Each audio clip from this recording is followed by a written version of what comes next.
میں حال ہی میں یوں سمجھیے کہ قرآن پاک کی طرف رجوع کیا میں نے اور اس کو سمجھنے کی کوشش کر رہا ہوں، لیکن ایک عجیب سی بات یہ آ رہی ہے کہ اتنا زیادہ میٹر موجود ہے قرآن پاک کو سمجھنے کے لیے بھی کہ اس کے کوئی بنیادی اصول سمجھ میں نہیں آ رہے ہیں کہ انڈرسٹینڈنگ اس کو کیسے کرنی چاہیے، سٹیپ وائز کس طرح اس کو سمجھنا چاہیے، آیا کہ ناظرہ اس کو کرنا چاہیے،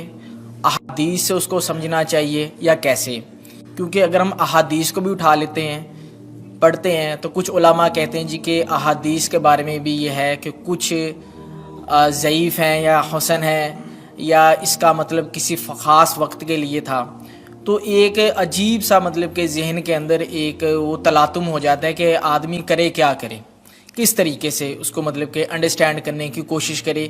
کہ وہ ایک سیدھی راہ کے اوپر آ جائے کہ اسے قرآن پاک کی بنیادی جو تعلیمات ہیں ان کے اوپر چل کے کم لیکن کامل علم کو حاصل کر سکے۔ قرآن مجید کی طرف آپ کا رجوع ہوا ہے، توجہ ہوئی ہے، اس کو اللہ کا بہت بڑا فضل اپنے اوپر سمجھیے،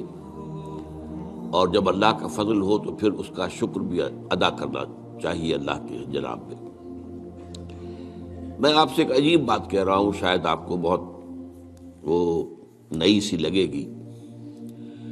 قرآن کو ایسے پڑھیے جیسے بدو پڑھتے تھے۔ بدو نہ فلسفی تھے، نہ منطقی تھے، نہ سائنسدان تھے، نہ ابھی حدیثیں ان کے پاس تھی، نہ ابھی فقہ مرتب ہوئی تھی۔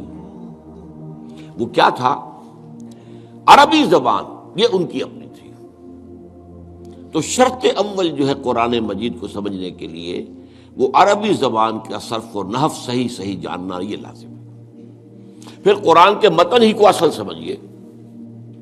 البتہ یہ ہے کہ اس کو آپ سمجھیں کہ یہ پہلا مرحلہ ہے قرآن پر غور کا، قرآن پر فکر کا، قرآن پر سوچ کا۔ اس کے بعد اگلے مراحل بھی آئیں گے۔ اسی قرآن سے پھر قوانین جو ہے واقف ہونے ہیں۔ اچھا، اس میں بعض سے واقعات ایسے ہیں کہ جو تو ایک تاریخی حیثیت رکھتے ہیں،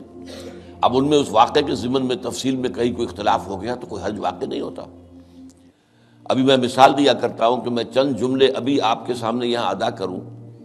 اور پھر 10 منٹ کے بعد پوچھا جائے آپ سے تو ہر شخص جو ہے اس کو کہے گا، وہ جواب جو میرا دے گا وہ مختلف ہوگا، اس میں اس کی اپنی بات بھی شامل ہو جائے گی۔ اور سوچ میری بات سنتے ہوئے بھی جو اس کا سبجیکٹو مائنڈ ہے وہ اس کے اندر اس وقت حاضر ہوگا، وہ اس سے اس کوئی نہ کوئی نتیجہ از خود اپنی اس سبجیکٹو مائنڈ کے حوالے سے حاصل کرے گا، وہ بیان کرے گا۔ تو ان چیزوں میں احادیث میں اگر کوئی اختلاف بھی ہو جائے تو اس میں پریشان ہونے کی ضرورت نہیں ہے۔ ابھی ہمارے ہاں یہ جمعے کے اجتماعات میں حدیث جبرائیل جو ام السنہ کہلاتی ہے، جیسے سورہ فاتحہ ام القرآن ہے، ایسے حدیث جبرائیل ام السنہ ہے، سنت کی جڑ اور ماں۔ اب اس کی جو روایات آئی ہیں اس میں مختلف اختلاف ہے، الفاظ کا اختلاف ہے، ایسنس ایک ہے، مفہوم ایک ہے، الفاظ میں بڑا فرق ہے، تفاصیل کا فرق ہے۔ تو اس حوالے سے اس میں گھبرانے کی ضرورت نہیں ہے۔ پھر یہ کہ فقہی معاملات کے اندر اختلافات ہو گئے، وہ بھی نیچرل ہیں۔ آپ کو معلوم ہے کہ ایک ہی مقدمہ ہوتا ہے، 8 جج بیٹھے ہوئے ہیں ایک بینچ پر، 5 کا فیصلہ ایک ہے، 3 کا ایک ہے، اور بھی تقسیم ہو سکتی ہے۔ قانون وہی، اور یہ میں بات کر رہا ہوں سپریم کورٹ کی یا ہائی کورٹ کی، وہاں پہ تو ظاہر بات ہے وہ نئے بیانات نہیں لیے جاتے، وہ جو بھی فائل ہے وہ تو بہت پہلے سے تیار ہو چکی ہے، اس کے اوپر بحث ہوتی ہے، صرف اسی سے اخذ کیا جاتا ہے، مطلب ان کا وہی رہتا ہے، اس کے اندر تبدیلی نہیں ہو سکتی، اس موقع پر کوئی نئی گواہی نہیں آتی۔ تو اس اعتبار سے ان چیزوں پہ گھبرانے کی ضرورت نہیں ہے۔ البتہ آپ آغاز جس طریقے سے کریں وہ میں نے آپ کو بتا دیا ہے،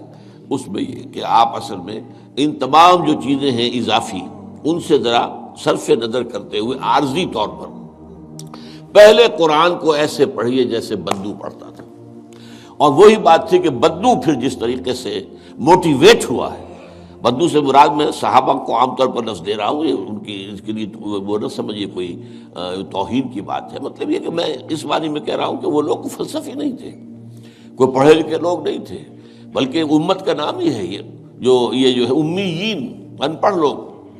ان پڑھ انلیٹرڈ ون، حضور کی شان بھی یہی ہے، امی ہے۔ تو انہوں نے قرآن کو جس طور سے سمجھا ہے وہ ہے بہترین طریقہ قرآن کو سمجھنے کا، اور اسی سے پھر وہ صحیح موٹیویشن ہوتی ہے کہ انہوں نے